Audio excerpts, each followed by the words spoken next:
Les météorologues de plusieurs continents travaillent actuellement dans un mode qui, il y a peu encore, était considéré comme exceptionnel. En l'espace de quelques jours seulement, des dizaines d'anomalies et de prévisions ont été enregistrées. Des températures records, des tempêtes qui s'écartent de leurs trajectoires habituelles et des phénomènes naturels que les services météorologiques qualifient officiellement d'extrêmement rares. Dans cette vidéo, vous allez découvrir le bulletin le plus récent des prévisions pour plusieurs régions à la fois. Ce qui se passe avec la météo en ce moment même et ce à quoi il faut s'attendre dans les semaines à venir. Il y aura une chaleur extrême, des fronts orageux soudains et des événements qui semblent tout droit sortis d'un film catastrophe. Mais ce sont de vraies données provenant de vrais services météorologiques et non une invention.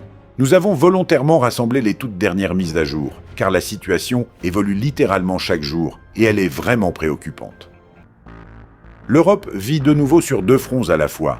Dans certaines régions, l'asphalte fond, tandis que dans d'autres, le ciel déverse des grêlons de la taille d'une noix. Cette saison, le continent a déjà atteint un record absolu de température, 46 degrés, et une chaleur d'une telle intensité ne reste pas sans conséquences. Dans plusieurs pays, on compte déjà les victimes par milliers, et les hôpitaux fonctionnent à la limite de leur capacité. L'Europe traverse actuellement sa troisième vague de chaleur extrême de l'été, et les météorologues préviennent que de nouveaux records de chaleur seront suivis de rafales, de grêles importantes et de tornades localisées. Ce chaos météorologique n'a qu'un seul responsable, un phénomène atmosphérique que les météorologues appellent le bloc oméga. Sous ce dôme, l'air ne bouge presque pas, ne se refroidit pas et ne laisse tomber aucune goutte de pluie pendant des semaines. C'est précisément pour cette raison que la sécheresse ne recule pas en Europe centrale et que la chaleur persiste là où, selon les normes saisonnières, les pluies auraient déjà dû tomber depuis longtemps. L'Allemagne entre dans sa troisième semaine de juillet, avec des températures atteignant 38 degrés dans le sud-ouest, mais le principal danger ne vient pas de la chaleur elle-même, mais de ce qui l'accompagne. De l'air plus humide remonte depuis le nord, créant un mélange explosif. Le service météorologique allemand a déclenché dans le Brandebourg une alerte de niveau 3 sur 4. De fortes pluies, des rafales de vent atteignant 95 km/h et de la grêle importante sont attendues. En Rhénanie du Nord-Westphalie, le scénario est similaire. Averses, grêles et rafales. Et pendant ce temps, les forêts brûlent. En raison d'une sécheresse qui dure depuis plusieurs semaines, le risque d'incendie a déjà été relevé au niveau maximal, le 5e, dans plusieurs régions du pays. Le Centre européen de prévision des orages convectifs, Estofex, a émis une alerte pour 6 pays à la fois. L'Allemagne, la République tchèque, l'Autriche, une partie de l'Italie, la Slovénie et la Croatie. Des grêlons de plus de 5 cm de diamètre sont prévus. Pour le sud de l'Autriche et la Slovénie, les météorologues signalent spécifiquement un risque de tornade. Une menace similaire pèse sur le nord-ouest de l'Allemagne et sur le Danemark. L'atmosphère y est tellement instable qu'une tornade pourrait se former en quelques minutes à peine, presque sans signe avant-coureur. En France, la situation est différente, mais tout aussi préoccupante. 37 départements du pays sont placés en alerte rouge canicule. Cela concerne 26 millions de personnes. 42 départements sont au niveau maximal de sécheresse, 3 réacteurs nucléaires ont été temporairement arrêtés et 7 autres fonctionnent à puissance réduite. L'eau des rivières s'est réchauffée au point qu'il n'est plus possible de refroidir les turbines sans nuire à l'écosystème. La Tour Eiffel a réduit ses horaires d'ouverture au public. Météo France annonce que la fournaise durera au moins jusqu'au 17 juillet avant l'arrivée d'orages et d'un léger rafraîchissement. En Italie, la chaleur approche des valeurs maximales de la troisième vague de la saison. En Sardaigne, les thermomètres pourraient afficher 43 à 44 degrés dans les terres et jusqu'à 42 en Sicile. Le ministère de la Santé a déclaré le niveau d'alerte rouge pour 7 grandes villes à la fois, dont Rome et Florence. La nuit n'apporte aucun répit. Par endroits, la température reste au-dessus de 25 degrés. En Espagne, le scénario est similaire, mais avec un rebondissement inattendu. Le pic n'est pas attendu maintenant, mais les 18 et 19 juillet, lorsque la température dépassera 40 degrés et pourrait même franchir la barre des 42 degrés dans les zones basses du centre et du sud du pays. Mais dès mercredi 15 juillet, les orages s'intensifieront fortement dans le nord et l'est, avec un risque de grêle importante et d'incendie déclenché par la foudre. En l'espace d'une seule semaine, l'Europe va connaître ce que les météorologues appellent une balançoire climatique. Une chaleur épuisante cède la place à des orages violents avant que la canicule ne revienne aussitôt après. La mer Méditerranée ne se comporte pas moins étrangement. Au large de Majorque, l'eau s'est réchauffée jusqu'à 30 degrés, un niveau digne des Caraïbes et non de l'Europe. Résultat, les nuits restent étouffantes sur le littoral, même sans soleil, et les conditions à la surface de la mer favorisent la formation de trombes marines. En Estonie, un niveau d'alerte orange a été déclaré la semaine dernière en raison d'un orage violent. Les rafales de vent atteignaient 25 mètres par seconde et des grêlons de grande taille martelèrent les toits. En Lettonie et en Lituanie, la chaleur habituelle du mois de juillet se maintient pour l'instant, mais les deux pays seront touchés par un cyclone dès le week-end. Les pluies s'intensifieront et la semaine suivante, les températures chuteront de près de 10 degrés en dessous des normales saisonnières. En Pologne, le service météorologique surveille simultanément deux alertes. Une alerte jaune pour la chaleur et une alerte rouge en raison de possibles 38 degrés dans le sud-est du pays, dans la Voïvodie des Basses-Carpates. À cela s'ajoutent des orages accompagnés de grêle, des averses pouvant atteindre 55 mm et des rafales de vent qui, par endroits, atteignent 115 km/h.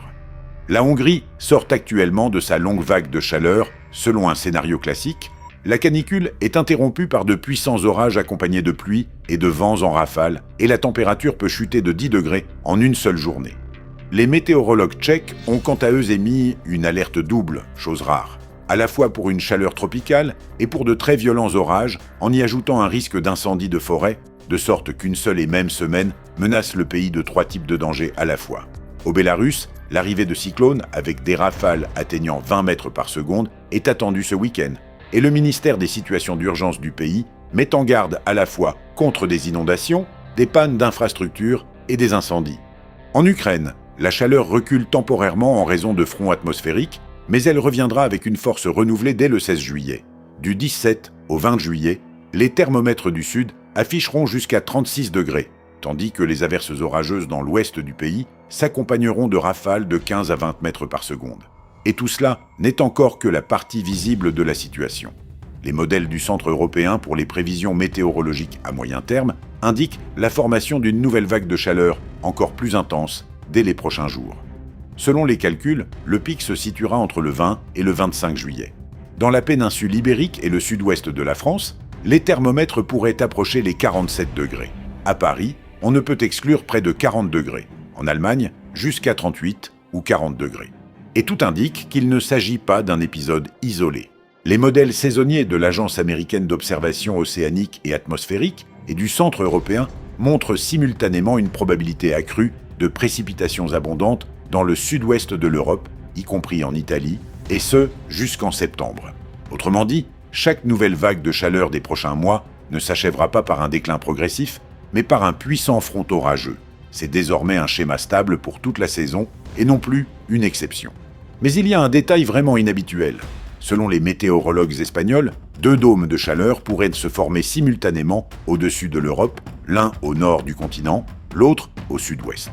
Pour le cœur de l'été, une telle configuration est extrêmement rare. 2 zones isolées de chaleur extrême en même temps, avec, entre elles, une dynamique météorologique qui leur est propre. Un climatologue de l'université de Camerino, en Italie, met en garde contre un autre rebondissement. La nouvelle vague de chaleur suivra une trajectoire atypique, non pas en direction de la Scandinavie comme la précédente, mais en passant par le Maghreb vers le nord-est. Et c'est précisément là où se rencontreront 2 flux d'air chaud, l'un venu d'Europe occidentale et d'Afrique du Nord, l'autre du désert de Perse, que la partie européenne de la Russie pourrait être la plus durement touchée, ainsi que la Scandinavie, les pays baltes et la Pologne. Le météorologue allemand Jörg Kachelmann, s'appuyant sur les données disponibles, a qualifié la situation en des termes encore plus sévères. Selon lui, les prochaines semaines s'annoncent extrêmement difficiles pour une grande partie de l'Europe centrale, et les prévisions pour le mois d'août paraissent franchement inquiétantes. 3 cyclones sont actuellement actifs simultanément au-dessus de l'Atlantique Nord. Le premier se trouve à l'ouest de l'Irlande, avec une pression centrale de 989 hectopascales et une tendance à un creusement supplémentaire. Le deuxième se situe à l'ouest de la France, dans la zone du golfe de Gascogne. Le troisième se trouve près de l'Islande, en approche du détroit du Danemark, où le vent pourrait atteindre une véritable tempête de force 8 sur l'échelle de Beaufort. Les 3 systèmes se déplacent dans la même direction, vers le nord-est, en direction de la mer de Norvège. Et ce n'est pas un hasard. Le puissant anticyclone qui maintient l'Europe prisonnière de la chaleur agit en même temps comme un gigantesque bouclier contre les tempêtes atlantiques. Il les empêche physiquement de pénétrer à l'intérieur du continent, et les cyclones n'ont d'autre choix que de contourner cet obstacle par le nord. C'est pourquoi l'Irlande, la côte ouest de l'Écosse et du pays de Galles, ainsi que la Norvège, essuieront le plus gros du choc, des vents de tempête et une mer dangereuse y sont attendus. En mer Méditerranée, le scénario est différent. L'eau s'est déjà réchauffée jusqu'à des valeurs proches de celles des Caraïbes, ce qui favorise la formation de puissantes cellules convectives. Cette mer a déjà donné naissance à plusieurs reprises à des tempêtes présentant des caractéristiques proches des cyclones tropicaux. On les appelle des médicanes. Un médicane à part entière n'est pas attendu dans les prochains jours, mais le risque de mésocyclone soudain touchant le littoral demeure élevé. Mais revenons à cet anticyclone qui détourne les tempêtes atlantiques autour de l'Europe. Cette manœuvre a une destination finale, la Russie. Le cyclone balte Bernadette a frappé pour la première fois la région de Kaliningrad dès le 8 juillet. Le tourbillon s'est ensuite déplacé plein est. Il a traversé la Russie centrale et Moscou, atteint le Tatarstan et le Bachkortostan, puis a poursuivi sa route jusqu'à l'Oural, l'Oudmourtie et la région de Sverdlovsk. En chemin, un phénomène rare s'est produit. Bernadette a fusionné avec un second cyclone d'origine thermique, formé au-dessus du nord de la mer Caspienne. Les météorologues l'ont surnommé le Caspien. Tournant dans le sens anti-horaire, les deux tourbillons se sont enroulés autour d'un centre commun et ont fusionné en un seul supercyclone s'étendant sur des milliers de kilomètres avec un noyau situé au-dessus de la Russie centrale. Résultat, des précipitations records en l'espace de quelques jours. Un peu plus tard, Moscou a été frappé par une averse d'une violence extrême, accompagnée de grêle et de vents de force ouragan. Dans le district d'Ouchali, au Bachkortostan, une tornade puissante et distincte a également touché terre, endommageant des lignes électriques et privant plusieurs localités d'électricité et de gaz. Les météorologues n'excluent pas que, dans la troisième décade de juillet, un nouveau cyclone arrive de l'Atlantique et que tout ce scénario se répète. Des prévisions défavorables ont été annoncées pour les 14 et 15 juillet dans le territoire de Stavropol. La direction régionale du ministère des situations d'urgence a averti d'un risque de situation d'urgence. Le sud de la Russie se prépare à sa propre épreuve. Dans le territoire de Krasnodar, une alerte d'urgence a été déclarée du 14 au 16 juillet. Les météorologues décrivent l'atmosphère au-dessus de la région comme un hammam humide, à quoi s'ajoutent de véritables intempéries, averses, orages, grêles et rafales de vent atteignant 20 mètres par seconde. Près des côtes, la mer Noire s'est réchauffée jusqu'à des valeurs agréables de 25 à 26 degrés, mais les météorologues prévoient un réchauffement supplémentaire jusqu'à des records de 28 à 30 degrés d'ici la fin du mois. Les scientifiques affirment que la mer Noire entre dans une nouvelle ère climatique. Les vagues de chaleur marine deviennent plus fréquentes et les tempêtes plus violentes. Une alerte tempête distincte a été émise pour la mer d'Azov. En Crimée aussi, une alerte d'urgence a été déclarée, de fortes averses, des orages, de la grêle et des rafales de vent pouvant atteindre 22 mètres par seconde sont attendues. Les services de secours demandent explicitement de ne pas monter en montagne et de ne pas descendre dans les lits de rivières asséchées. C'est là que le risque d'inondation et de glissement de terrain sur les cols est aujourd'hui le plus élevé. Une situation tout aussi préoccupante prévaut en Ossétie du Nord et au Daghestan, où des orages accompagnés de vents allant jusqu'à 25 mètres par seconde sont attendus la nuit. Dans l'est du pays, le problème est d'une autre nature, non pas la chaleur, mais le feu et l'eau à la fois. Dans plusieurs districts de la région d'Irkoutsk, le niveau maximal, le 5e, de danger d'incendie de forêt, a été déclaré, tandis que le niveau des rivières monte brutalement, par endroits de plus de 2 mètres en une seule journée. Une instabilité similaire persiste dans l'Oural et le sud de la Sibérie occidentale. Averses, orages et rafales de vent atteignant 20 à 25 mètres par seconde. Mais le contraste le plus saisissant se trouve sans doute actuellement au Kazakhstan. Les météorologues qualifient carrément le mois de juillet de « mois des contrastes ». Dans le sud du pays, une chaleur pouvant atteindre 50 degrés est attendue, dans les régions centrales et occidentales jusqu'à 46 ou 48 degrés, et ces mêmes jours, des gelées sont possibles dans le nord. Des alertes tempêtes y sont déclarées presque un jour sur deux, dans toutes les régions à la fois, avec de la grêle, des rafales atteignant 28 mètres par seconde et de véritables tempêtes de poussière. Dans l'est de la Chine, le typhon le plus puissant de ces dernières décennies, Bavi, fait rage depuis une semaine entière. À son pic d'intensité, il s'agissait d'un véritable super-typhon, avec des vents soutenus atteignant 216 km/h et sa force destructrice sur la côte et du pays est comparée aux événements de 1949. Près de 2 800 000 personnes ont été évacuées des zones dangereuses. Au 14 juillet, Bavi s'était affaibli en tempête tropicale, mais le danger n'a pas disparu, il a simplement changé de forme. Le cyclone poursuit ensuite sa route vers le nord, où il se transformera en un cyclone ordinaire des latitudes tempérées. Mais son parcours ne s'arrêtera pas là. D'ici le 16 juillet, l'humidité de l'ancien typhon atteindra l'extrême-orient russe. Dans le Primorye, jusqu'à 90 mm de précipitations pourraient tomber en 12 heures. Le vent sur le littoral atteindra 22 mètres par seconde et le niveau des petites rivières montera d'1 à 2 mètres. Dans le territoire de Khabarovsk et à Sakhaline, les météorologues attendent des pluies tout aussi fortes. Et Bavi n'est pas la seule menace. Selon les prévisions des climatologues chinois, de 4 à 6 typhons devraient se former en juillet dans le nord-ouest du Pacifique. Et au moins 2 ou 3 d'entre eux devraient également toucher terre. De l'autre côté de l'océan, au large du Mexique, la saison des ouragans a débuté avec une avance inhabituelle. 4 tempêtes nommées se sont déjà formées. Amanda, Boris, Christina et Douglas, chacune bien avant la date moyenne habituelle. La cause ? Une eau anormalement chaude, alimentée par ce même phénomène El Niño. 5 zones potentielles sont actuellement sous surveillance. Si l'on rassemble tous ces éléments, les dômes de chaleur au-dessus de l'Europe, le supercyclone au-dessus de la Russie, le super-typhon au-dessus de la Chine et la saison des ouragans exceptionnellement précoce au large du Mexique, une seule et même cause se dessine.